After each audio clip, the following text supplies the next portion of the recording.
खुशामदीद, आदाब, good morning, अस्सलाम वालेकुम आप सबको हमारी तरफ से। और प्रोग्राम आप देख रहे हैं इस्लाम जी के गुलिस्तान न्यूज़ का मॉर्निंग शो। और आज का मॉर्निंग शो लेकर आपका मेज़बान अशफाक गौहर हाजिर खिदमत है। सामीन नाज़रीन, आज भी हस्ब दस्तूर जो फॉर्मेट है उसी हिसाब से आपके सामने प्रोग्राम को रखने की कोशिश करेंगे। कुछ बड़ी खबर से शुरुआत करेंगे। जम्मू कश्मीर आते आते आपको बताएंगे कि कुछ नए पुराने ऑर्डर्स आए हैं, उन ऑर्डरों का इतलाक़ किस तरीके से किया जा रहा है। दिल्ली में मीटिंगों का सिलसिला तेज़ हुआ है, उन मीटिंगों का असर जम्मू कश्मीर में किस तरीके से देखने को मिलेगा। और लद्दाख की मौजूदा सूरत हाल क्या कुछ है जब पार्लिमानी कमेटियां वहां पर आ रही हैं। इस बीच सियासी पारा वहां पर काफ़ी ज़्यादा तेज़ है। आज बंद की कॉल भी है, उस पर भी हमारी नज़र रहेगी। जम्मू भी चलेंगे जहां पर आज बार एसोसिएशन जम्मू का इंतखाब होने जा रहा है और आपको डिटेल बताएंगे कि क्या कुछ हुआ है। आपको बताते चले कि इस प्रोग्राम को आप जहां हमारे टीवी पर इस वक्त देख रहे हैं, यानी गुलिस्तान न्यूज़ को देख रहे हैं टेलीविजन चैनल पर, आप हमारे सोशल मीडिया प्लेटफॉर्म का इस्तेमाल ज़रूर कीजिएगा। फेसबुक, ट्विटर, इंस्टाग्राम के साथ साथ हमारी ऑफिशियल वेबसाइट पर लॉग इन, सब्सक्राइब और शेयर ज़रूर कीजिएगा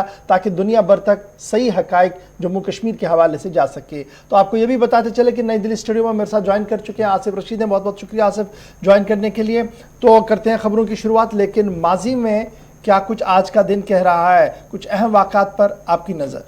खुशामदीद, सुबह बखैर। प्रोग्राम का आगाज़ सबसे पहले बात आज के दिन के हवाले से। आज के दिन अहम वाक़यात क्या है। 1600 ईस्वी में आज ही का दिन था जब मुगलों ने अहमदनगर पर कब्जा किया था। आज के दिन जब जॉर्जियन कैलेंडर के मुताबिक आप तारीख को देखते हैं, 1896 में आज ही का दिन था जब उर्दू के मशहूर शायर फिराक गोरखपुरी की विलादत हुई। 1914 में पहली जंग अजीम का आगाज़ आज ही के दिन हुआ था, 28 अगस्त 1914 को। ये पहले तीन ऐसे वाक़यात जो 1600 से 1900 तक रोनमा हुए। 1916 में पहली जंग अजीम में इटली ने जर्मनी के खिलाफ ऐलान जंग किया था, यानी जब शुरुआत हुई तो उसी दिन इटली जर्मनी के खिलाफ मैदान में उतरा। 1984 में सोवियत यूनियन ने आज ही का दिन था ज़ेर ज़मीन एटमी तजुर्बा किया, 28 अगस्त 1984 को। और 1990 में इराक ने आज के दिन ऐलान किया था कि कुवैत उसका 19वां सूबा है, जिसके बाद खित्ते के अंदर एक अलग किस्म की लड़ाई शुरू हुई थी, जिसमें बाद में अमेरिका भी दाखिल हुआ,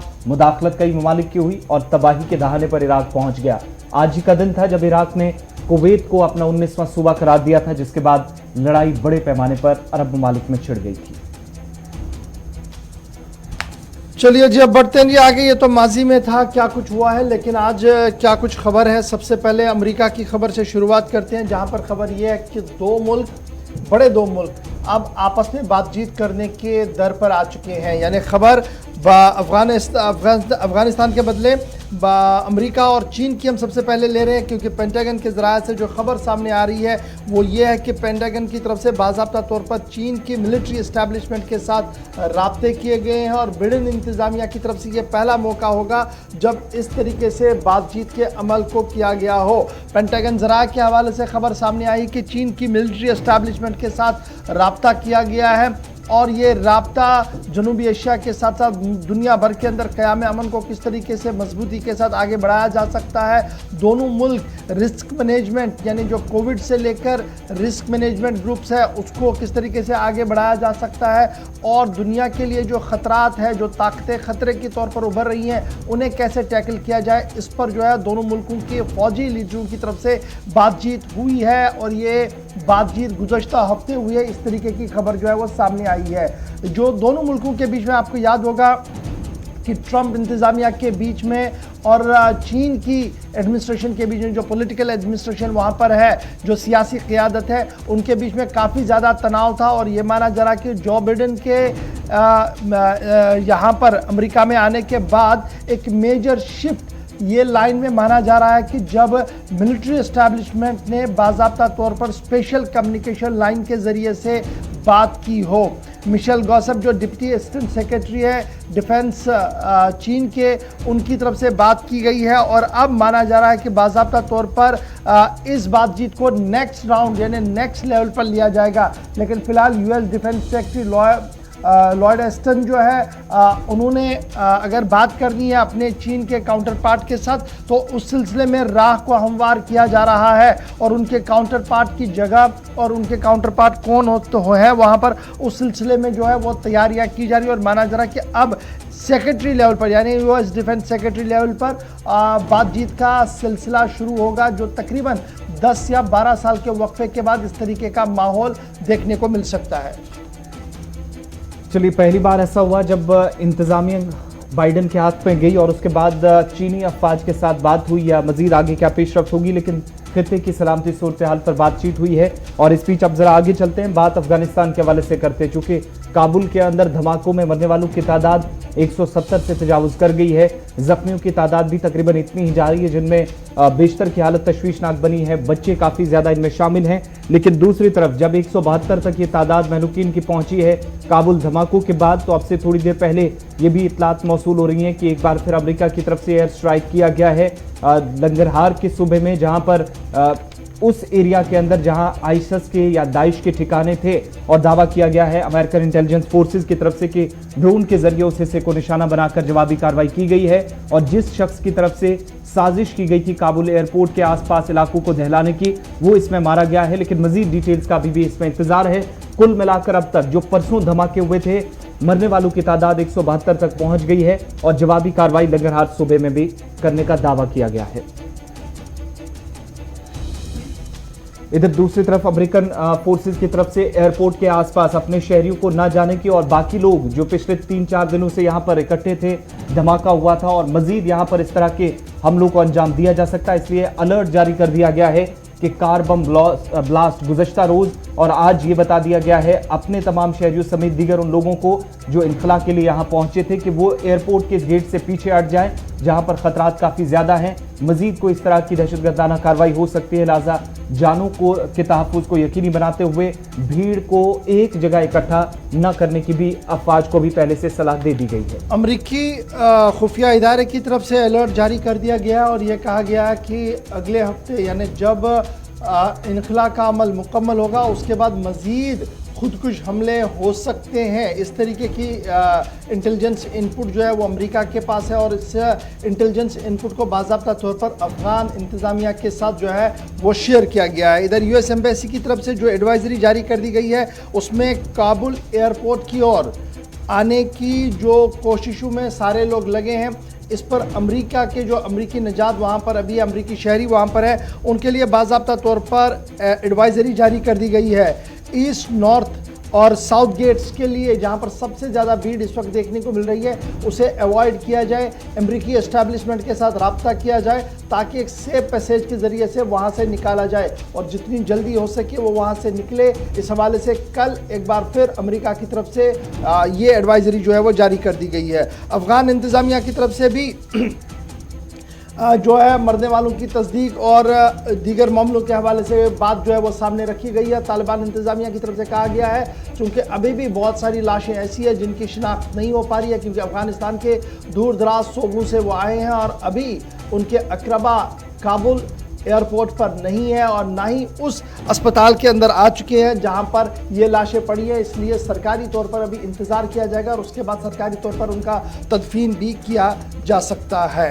तो अब बढ़ते हैं जी आगे, बात ज़रा तालिबान की हो रही है, अफ़गानिस्तान की हो रही है। तो ख़बर तालिबान की एक और सामने भी आ रही है कि तालिबान की तरफ से ये बात सामने रखी गई है कि काबुल हवाई अड्डे के कुछ हिस्से पर उनका कब्ज़ा हो गया है जी, उन्होंने कंट्रोल संभाल लिया है। लेकिन इनखला के आखिरी दिन तक ये अमल मुमकिन नहीं है, ये अमेरिका की तरफ से साफ कर दिया गया है और ये साफ कर दिया गया है पेंटागन की तरफ से कि फ़िलहाल हामिद करज़ई इंटरनेशनल एयरपोर्ट जो है वो मुकम्मल तौर पर यूएस ट्रूप्स के कंट्रोल में है, चाहे वो एयर ट्रैफिक का मामला हो या दीगर चीज़ें हो। सिक्योरिटी का हिसार भी सख्त कर दिया गया है, ये पेंटागन ने साफ कर दिया गया है। यानी तालिबान ने जो बयान जारी किया था जिसमें उन्होंने कहा था कि हामिद करज़ई इंटरनेशनल एयरपोर्ट पर कुछ हिस्से में उनका कब्ज़ा हो गया है और 3 इम्पॉर्टेंट लोकेशंस जो काबुल एयरपोर्ट की है वहाँ पर तालिबान तर्जुमान बिलाल किरमानी ने जो ट्वीट किया था उसमें उन्होंने ये दावा किया था, लेकिन पेंटागन ने उस दावे की तरदीद की है और कहा कि इस तरीके का कोई भी अमल जो है वो नहीं हुआ है और लगातार मुकम्मल तौर पर कंट्रोल जो है वो अभी उनके पास ही है। तो यहाँ तालिबान की बात हो रही है तो फटाफट से आपको ये भी बताते चले कि तालिबान ने हुकूमत साजी के लिए सुप्रीम लीडरशिप काउंसिल का इजलास बुलाने का फैसला ले लिया है। सुप्रीम लीडरशिप मतलब अब ऊपर वाली लीडरशिप, नीचे हम देख रहे हैं गवर्नर्स को अपॉइंट किया गया, दीगर चीज़ें की गई है, लेकिन अब सुप्रीम काउंसिल का इजलास बुलाने की बात की गई है और तालिबान ने अफगानिस्तान की अबूरी हुकूमत में तमाम नस्लों और कबायली रहनुमाओं की नुमाइंदगी का अंदिया दे दिया है। गैर मुल्की नशरियाती इदारे अल जजीरा की रिपोर्ट के मुताबिक तालिबान अफगानिस्तान में शराकतदारी पर मबनी अबूरी हुकूमत बनाने की तैयारियों में हतमी शक्ल, यानी तैयारियां मुकम्मल हो गई और हतमी शक्ल दी जा रही है। रिपोर्ट में कहा गया है कि 1 दर्जन रहनुमाओं के नाम इस वक्त नई अबूरी हुकूमत के लिए ज़ेर गौर है, जबकि इस हवाले से तालिबान ज़राया ने भी बताया है कि नई अबूरी हुकूमत तमाम नस्लों और कबायली रहनुमाओं पर मुश्तमिल होगी, यानी पहला मौका होगा जब इस तरीके से वहाँ पर हुकूमत को बनाने की कोशिश की जाएगी। तालिबान ज़राया के मुताबिक अबूरी हुकूमत का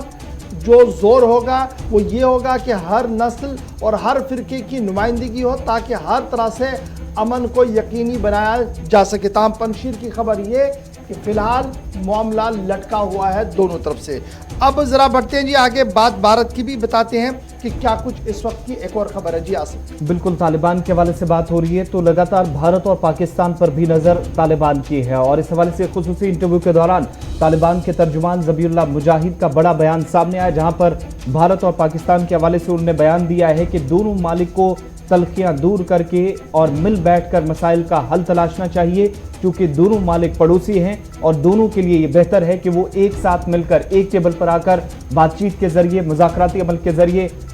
जो खदशात हैं, जो खतरात हैं, उनको दूर करें। दोनों पड़ोसी मुल्क हैं, दोनों का जुड़ना ज़रूरी है और ये उनके मफाद में भी है अगर वो एक साथ बात करने के लिए आते हैं, क्योंकि दोनों मालिक पर पहली बार नहीं बल्कि ये दूसरी बार बयान तालिबान की तरफ से आया है। लेकिन एक बार फिर एक सवाल के जवाब में उन्होंने साफ कहा कि कशीदगी को कम करने के लिए खित्ते के अंदर इन दोनों पड़ोसियों का आना बेहद ज़रूरी है। ज़बीउल्लाह मुजाहिद के मुताबिक ज़बीउल्लाह मुजाहिद ने कल इस बात की भी तस्दीक कर दी है कि तालिबान की सरजमीन को किसी भी तरीके से दूसरे मुल्क के लिए दहशतगर्दाना कार्रवाइयों के लिए इस्तेमाल करने की इजाज़त नहीं दी जाएगी। यानी डिप्लोमेटिक एंगल में जब आप इसको देखेंगे तो ये बात पाकिस्तान के लिए, भारत के लिए थोड़ी सी राहत वाली ज़रूर हो सकती है, लेकिन अमल कितना होगा इसके लिए थोड़ा सा इंतज़ार करना होगा। लेकिन जब आप इसको कश्मीर के ज़ाविये से देखेंगे तो ये पहला कमिट था, पहली बात थी, पहला तबसरा था तालिबान के तर्जुमान ज़बीउल्लाह मुजाहिद की तरफ से, जो उन्होंने एक निजी टेलीविज़न के साथ इंटरव्यू के दौरान किया था, जिस दौरान उन्होंने कहा कि भारत और पाकिस्तान को जम्मू कश्मीर के मामले पर गुफ्तशनीद के ज़रिए से मसले का हल ढूंढना होगा। तीसरे फरीक की मुदाखलत के ऊपर उनकी खामोशी रही है, ताहम उन्होंने कहा कि दो तरफा मुज़ाकरात के ज़रिए से मसले का हल जो है वो निकाला जा सकता है। एक बड़ा बयान इस वक्त जो ज़बीउल्लाह मुजाहिद की तरफ से दिया गया है, तर्जुमान तालिबान है और इंटरनेशनल अफेयर्स जो उनका दोहा का दफ्तर है वहाँ पर मुकम्मल गहरी नज़र भी रखते हैं और इंटरनेशनल मीडिया को ब्रीफ करते हैं। पता है उन्हें कि जब बात कही जाती है तो उसका वैल्यू किस तरीके से होता है और कहाँ पर होता है, और यही वजह है कि पाकिस्तान के हवाले से उन्होंने ये साफ कर दिया कि पाकिस्तान तालिबान का दूसरा घर है, इसलिए घर में दंगल नहीं होती है।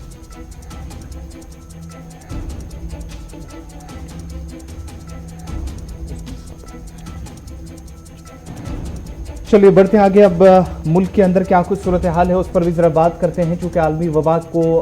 ख़त्म करने के लिए, इस कहर से निपटने के लिए भी सरकारी सतह पर इकदाम हो रहे हैं। लेकिन इस वक्त बड़ी बात यह है कि कोविड-19 की वैक्सीनेशन जो मुल्क के अंदर 16 जनवरी से जिसका आगाज़ हुआ था, उसमें एक नुमायां बेहतरी और कामयाबी भारत को मिल रही है। गुज़श्ता रोज़ एक और रिकॉर्ड बना और पिछले 24 घंटों के दौरान जो सूरत हाल रही उसमें भारत ने आलमी रिकॉर्ड किया है। 1 करोड़ से ज़्यादा वैक्सीन की खुराकें मुल्क भर की मुख्तलिफ रियासतों और मरकज़ के ज़ेर इंतज़ाम इलाकों में दी गई हैं और अब तक 60 करोड़ के करीब उन लोगों की तादाद पहुंच गई है पूरे मुल्क के अंदर जो वैक्सीन अब तक ले चुके हैं। दिल्ली और राजस्थान में दूसरी तरफ जैसे जैसे केसेस थोड़े से कम हुए या मुमकिन तीसरी लहर का खतरा भी है, लेकिन उससे पहले राजधानी दिल्ली के अंदर और राजस्थान के अंदर भी स्कूल खोलने का दोबारा फैसला ले लिया गया है। 1 सितंबर से दिल्ली के अंदर जहां पर 9वीं से 12वीं और 8 सितंबर से 6ठी से 8वीं तक क्लासेस शुरू करने का ऑफलाइन फैसला ले लिया गया है, तो दूसरी तरफ शिफ्ट वाइज क्लासेस राजस्थान के अंदर भी शुरू होंगी। ये फैसला भी गुज़श्ता रोज ही ले लिया गया है। 9 मुल्क के अंदर ऐसी रियासतें बनी हैं जहां पर कोविड की रफ्तार थोड़ी सी कम हुई है, वैक्सीनेशन का प्रोसेस थोड़ा आगे गया है। तकरीबन 60 से 70% के आसपास कोविड मुखालिफ टीकाकारी मुहिम को मजीद आगे ले जाया गया है। तो उसके साथ साथ जब ये रिकॉर्ड कायम हुआ है, दूसरी तरफ तालीमी इदारों को खोलने वाली दिल्ली 9वीं ऐसी यूनियन टेरिटरी या रियासत बनी है जहां पर अब ऑफलाइन क्लासेस का आगाज 1 सितंबर से 8 सितंबर के बीच में हायर सेकेंडरी सतह से लोअर मिडिल तक जो क्लासेस हैं वो भी चलाने की तैयारी कर ली गई है। वज़ीर-ए-आज़म की तरफ से कल ट्वीट करते हुए सेहत के जिम्मेदारों को पीठ थपथपाते हुए ये कह दिया गया कि जिस तरीके से एक दिन के अंदर 1 करोड़ कोविड-19 वैक्सीनेशन ड्राइव सिंगल डे में की गई है, ये काबिल फ़ख्र है और उन्हें उम्मीद है कि जो वर्कर्स इस पर लगे हैं वो इसको और तेज़ी के साथ आगे बढ़ाएंगे ताकि हर फर्द को टीका लग सके। इधर महकमा सेहत की तरफ से भी एदाद-ओ-शुमार जारी करते हुए ये साफ कर दिया गया है कि 1 करोड़ से ज़्यादा टीके एक दिन में लगने का मतलब ये है कि अब एफिशिएंसी भी बढ़ रही है और लोगों के अंदर जो इज़्तिराबी कैफियत है वो भी आहिस्ता आहिस्ता करके ख़त्म हो रही है। तो इस बीच जहां एक तरफ से वैक्सीनेशन के अमल को तेज़ किया जा रहा है और दूसरी तरफ दिल्ली के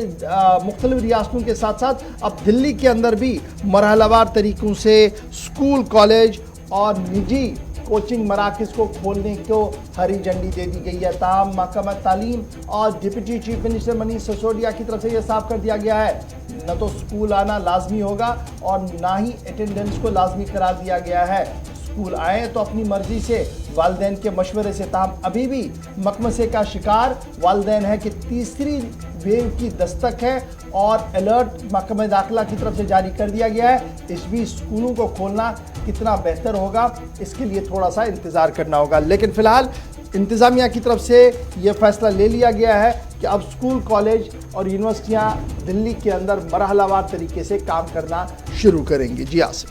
चलिए, अब इंतज़ार इस बात का भी है कि जम्मू कश्मीर के अंदर भी चूँकि आज हफ्ते का दिन है तो आज एक बार फिर रिव्यू किया जाएगा चीज़ों को और उसके बाद कोविड टास्क फोर्स की मीटिंग के बाद हो सकता है कि तालीमी इदारों के हवाले से कोई फैसला लिया जा सकता है। शाम होते होते लेफ्टिनेंट गवर्नर इंतजामिया एक और हुक्मनामा जारी करेगी। बढ़ते आगे, जब अफगानिस्तान तालिबान के हवाले से बात हो रही थी तो आपको यहाँ पर कुछ और सरगर्मियों की भी अपडेट्स बताते हैं। दरअसल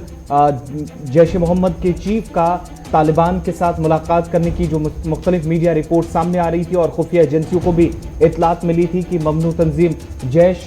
किसी नापाक मंसूबे के लिए तैयारी कर रही है और दहशतगर्द मसूद अजहर ने तालिबान से अब साथ मांगा है, ताउन मांगा है कश्मीर मसले पर। कश्मीर में दहशत फैलाने के लिए मंसूबा बनाया जा सकता है। ज़राए के हवाले से खबर है कि कंधार में, जहां पर गुज़श्ता दिनों मुल्ला अब्दुल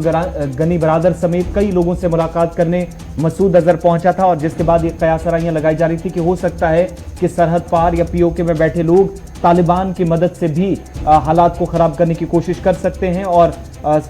26 नवंबर 2008 को मुंबई धमाकों में उनको मास्टरमाइंड भी माना गया था भारत की तरफ से और कई डोजियर भी पाकिस्तान को इस हवाले से सौंपे गए थे। तो उनकी तालिबान के साथ मुलाकात की खबरें इस वक्त काफ़ी ज़्यादा गर्दिश कर रही हैं और मीडिया रिपोर्ट्स के मुताबिक कुछ दिन पहले मसूद अजहर ने कंधार जाकर तालिबान से मुलाकात की और कश्मीर में सरगर्मियां बढ़ाने पर तफसीली बातचीत हुई है। दूसरी तरफ हालांकि अभी तक कोई इस पर मजीद बयान या सरकार की तरफ से भी गुज़श्ता रोज़ वज़ारत ख़ारजा ने इस पर कोई कमेंट नहीं किया, मगर इन सभी कयासराइयों के बीच जब अफगानिस्तान के अंदर तालिबान की तरफ से मजीद इलाकों के अंदर पूरी तरीके से सरगर्मियां तेज़ कर दी गई हैं, कंट्रोल संभाल लिया जा रहा है, तो दूसरी तरफ खबर ये भी कि अब्दुल गनी बरादर और तालिबान के कुछ सियासी ग्रुप्स के जो हेड्स हैं उनसे मुलाकात करना अजहर का कश्मीर के अंदर इस तरह की दहशतगर्दाना कार्रवाइयाँ या नापाक मंसूबा हो सकता है, जिसके लिए शायद इस तरह की कोशिशें गुज़श्ता 1-1.5 हफ्ते के दौरान अंजाम दी गई। खबर रसाई इदारों के मुताबिक जैश ए मोहम्मद के मरकजी हेडक्वार्टर बहावलपुर के अंदर भी पिछले कई दिनों से सरगर्मियां तेज़ हुई हैं और वहां पर पोस्टर और मैसेज के ज़रिए से जहां तालिबान की जीत को एक इंतहाई अहम करार देते हुए एक संगमील के तौर पर देखा जा रहा है, वहीं पर अब इस मिशन को मज़ीद आगे बढ़ाने के लिए कंधार के अंदर मुलाकात हुई है मसूद अजहर की। अब ये मसूद अजहर जो है ये ऑलरेडी वांटेड लिस्ट के अंदर है, तंजीम ममनुआ है और मसूद अजहर आपको याद होगा हिंदुस्तान की जेल से इसे रिहा कब किया गया था, जब इंडियन एयरलाइंस फ्लाइट IC-814 को हाईजैक किया गया था और उसकी हाईजैकिंग के बदले में कुछ लोगों की रिहाई हुई थी और उनमें मसूद अजहर का भी नाम है। और फिलहाल खबर यह है कि पाकिस्तान से उन्होंने कंधार तक का सफ़र किया और कंधार में मुला बरादर के साथ मसूद अजहर की मुलाकात हुई है और गनी बरादर के साथ मुलाकात के दौरान जहां उन्हें जीत के जश्न की बधाइयाँ दी गई और वहीं पर किस तरीके से मिशन को आगे बढ़ाया जाएगा उस हवाले से भी एक हिकमत अमली को तरतीब देने की कोशिश की गई है। इस तरीके की खबर जो है वो खुफिया ज़राइयों से सामने आ रही है और आज मीडिया की कई रिपोर्टें भी इस तरीके की अक्कासी कर रहे हैं।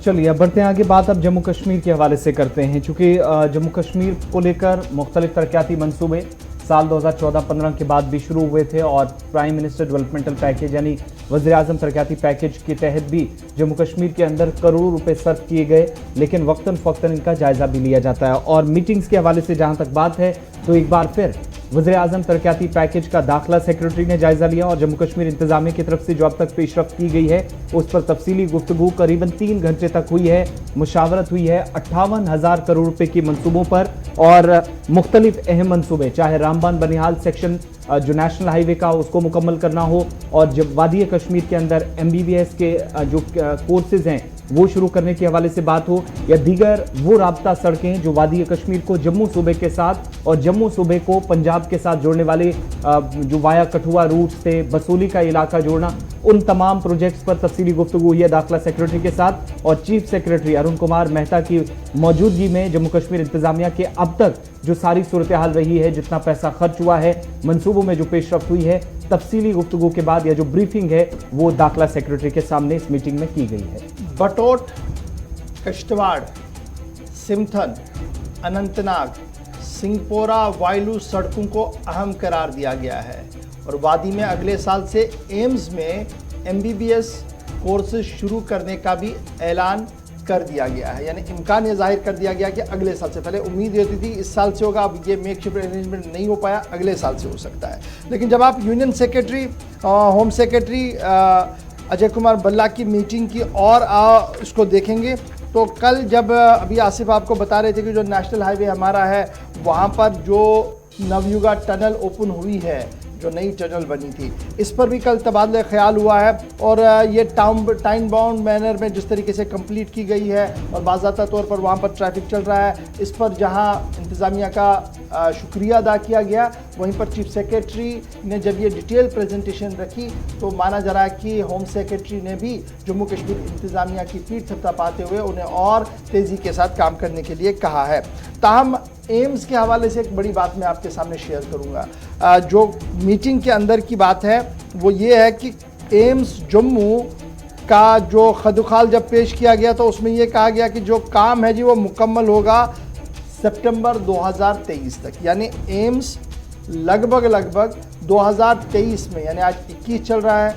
22 और 23 सितंबर का डेट दिया गया है। सितंबर लास्ट महीना करार दिया गया है जब एम्स जम्मू मुकम्मल तौर पर खड़े हो सकता है, स्ट्रक्चर हमारे साथ हो सकता है और वो फंक्शनल हो सकता है। इसके मुकाबले में जम्मू कश्मीर का एक और एम्स जो है, यानी कश्मीर वाला पार्ट जो है जो दिया गया था, वहाँ पर इसी मीटिंग के अंदर ये कहा गया कि जनाब कुछ तकनीकी वजूहात हैं, काम हो नहीं पाया, इसलिए अब उस लेआउट प्लान को जनाब दोबारा से रिडिज़ाइन किया गया और अब इसको रिडिज़ाइन करने के बाद बहुत जल्दी इस पर काम शुरू किया जाएगा, बहुत जल्दी इस पर काम शुरू किया जाएगा। कोई डेट स्पेसिफाई नहीं की गई, कोई डेडलाइन इस पर मुकर्रर नहीं की गई और ये बड़ी इंपॉर्टेंट बात जो मुझे लगा इसमें आपके साथ हमने शेयर करनी चाहिए। दूसरी बड़ी बात, श्रीनगर बारामूला उड़ी रोड और फिर श्रीनगर सोनमर्ग घुमरी रोड, इसे कहा गया जी ये प्रोजेक्ट जो है ये दिसंबर 2021 तक मुकम्मल होंगे। अगस्त, सितंबर, अक्टूबर, नवंबर और दिसंबर 2021 तक ये मुकम्मल होंगे। याद रखिएगा श्रीनगर बारामूला उड़ी रोड बहुत अहम रोड है, मुकम्मल तौर होगा ये होगा जी दिसंबर 21 तारीख तक और श्रीनगर सोनमर्ग घुमरी रोड को भी दिसंबर 2021 से जुलाई 2022 तक का वक्त दे दिया गया है, जिस दौरान इस प्रोसेस को मुकम्मल किया जा सकता है। इसके साथ साथ ही जम्मू रिंग रोड पर भी बात हुई है और जम्मू अखनूर पुंछ रोड जो अंडरवे में भी चल रहा है, ये जनाब मार्च 2022 से मार्च 2024 तक मुकम्मल हो सकता है। डेडलाइनें मुकर्रर दे दी गई है। और जिस तरीके से आसिफ ने आपको पहले ही बताया कि जो बाकी चीज़ें हैं, जो प्रधानमंत्री वज़ीर-ए-आज़म तरक्याती पैकेज के तहत, चाहे वो कश्मीरी पंडितों की बाज़ाबादकारी का मामला हो, उसमें ये कहा गया कि फ्लैट्स नए बन रहे हैं, वो अलॉट हो रहे हैं। लेकिन बड़ी चीज़ ये है कि कुछ चीज़ों के अंदर हद मुकर्रर की गई है, डेडलाइन मुकर्रर की गई है, और कुछ चीज़ों में ये कहा गया है कि जनाब बहुत जल्द काम शुरू होगा, बहुत जल्द मुकम्मल होगा, कोई डेडलाइन नहीं है। तो ये तो बात थी जनाब मीटिंग की, क्योंकि मीटिंग को चेयर कर रहे थे होम सेक्रेटरी, तो इसलिए ये मीटिंग बड़ी इंपॉर्टेंट होती है, क्योंकि यहाँ पर हर एक चीज़ को काफ़ी बारीक भी से देखा जा रहा है। इसके साथ साथ अब ज़रा बात करते हैं जम्मू कश्मीर इंतज़ामिया के एक और फैसले की, और वो फैसला है कि अब बाज़ाब्ता तौर पर जिस पॉलिसी को जम्मू कश्मीर इंतज़ामिया ने चंद हफ्ते पहले सामने रखा था, फिल्म पॉलिसी 2021, उसको कल बाज़ाब्ता तौर पर दस्तखत किए गए हैं, और उसकी अप्रूवल करने के बाद उसकी इम्प्लीमेंटेशन कल से शुरू कर दी गई है। फिल्म पॉलिसी साल 2021 को इंतज़ामिया ने हरी झंडी भी दे दी है, और साथ साथ उसकी इम्प्लीमेंटेशन के हवाले से भी राहें हमवार कर दी है, और कल बाज़ाब्ता तौर पर एक डिटेल सर्कुलर और ऑर्डर जो है वो इंतज़ामिया की तरफ से जारी कर दिया गया है। इसके साथ साथ जम्मू कश्मीर के अंदर जो सिनेमा हॉल्स बंद पड़े हैं, सिनेमा घर बंद पड़े हैं, उनको दोबारा कैसे खोला जाए, इस हवाले से भी इस पॉलिसी के अंदर बात की गई है, और किस तरीके से राहत मिले उन लोगों को जो कश्मीर आकर, जम्मू या कश्मीर आकर शूटिंग करना चाहते हैं, उनके लिए सब्सिडियों का भी ऐलान है, और जो मकामी टैलेंट है उन्हें किस तरीके से इससे फ़ायदा मिले, उस हवाले से भी एक तफसीली खाका जो है वो इस पूरे लिस्ट के अंदर किया गया है। जो सर्कुलर इजरा किया गया है प्रिंसिपल सेक्रेटरी जेके इंफॉर्मेशन डिपार्टमेंट की तरफ से, ये जनाब ये विजन जो है ये 2026 तक के डॉक्यूमेंट जो है वो वैलिड रहेगा, उसके बाद इसको दोबारा रिव्यू भी किया जाएगा। आपको याद होगा कि चंद हफ्ते पहले श्रीनगर के डलगेट इलाके यानी SKICC के दामन तले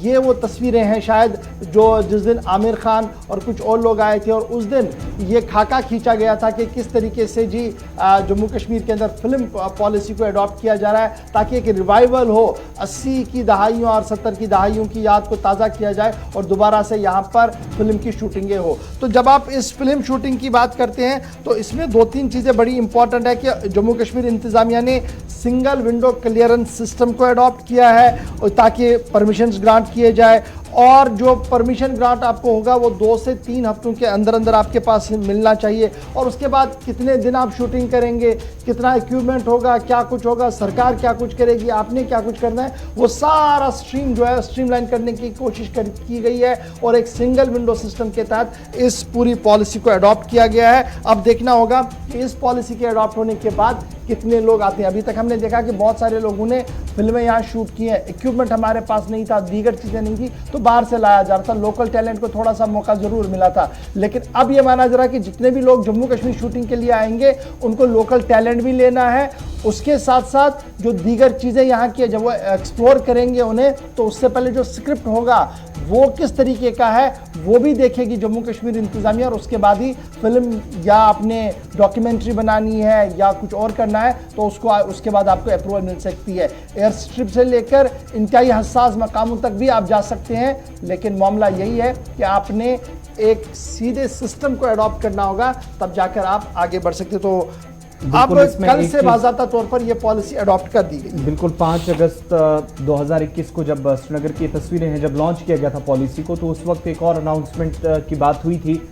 जिसका कल भी बाज़ाब्ता जिक्र किया गया। एक तो ये Jammu Kashmir film development council जो है वो तश्कील दिया जाएगा, और दूसरा इंतज़ामिया ने इसी इक़दाम के तहत ताकि मकामी फ़नकारों को ज़्यादा से ज़्यादा मौका मिल सके, इसके लिए फ़िल्म डिवीज़न तश्कील देने का ऐलान जम्मू कश्मीर इंतज़ामिया की तरफ से किया गया है, ताकि मकामी फ़नकारों को ज़्यादा से ज़्यादा एंगेज किया जा सके और इस इंडस्ट्री की बेहतरी के लिए काम हो। मगर एक और मांग जो ज़ोर काफ़ी ज़्यादा पकड़ रही है, चूँकि गुज़श्ता दिनों ही फिल्म पॉलिसी लॉन्च होने के बाद एक और फैसला किया गया और हुक्मनामा जारी करके बताया गया कि जो स्क्रिप्टिंग का प्रोसेस है यानी जो डायरेक्टर्स हैं, बाकी लोग हैं, प्रोडक्शन का काम करने वाले लोग हैं, वो स्क्रिप्ट मुकम्मल करने से शूटिंग से पहले जो मकामी इंतजामिया है वहाँ के कुछ अफसरान को जिम्मेदारी दी गई कि वो बाज़ाब्ता चेक करेंगे, जिस पर एतराज़ ये है कि स्क्रिप्टिंग अगर आप दिखाते हैं तो इससे मनफी असरात उस कैरेक्टर पर पड़ेंगे, उस काम पर पड़ेंगे जो बराह रास्त इंडस्ट्री से जुड़ा हुआ है। इसलिए इस फैसले को भी नज़रसानी इस पर करने और इसकी वापसी की भी मांग मुसलसल मकामी फनकारों की तरफ से की जा रही है। और दूसरी चीज़ ये कि मकामी फनकारों को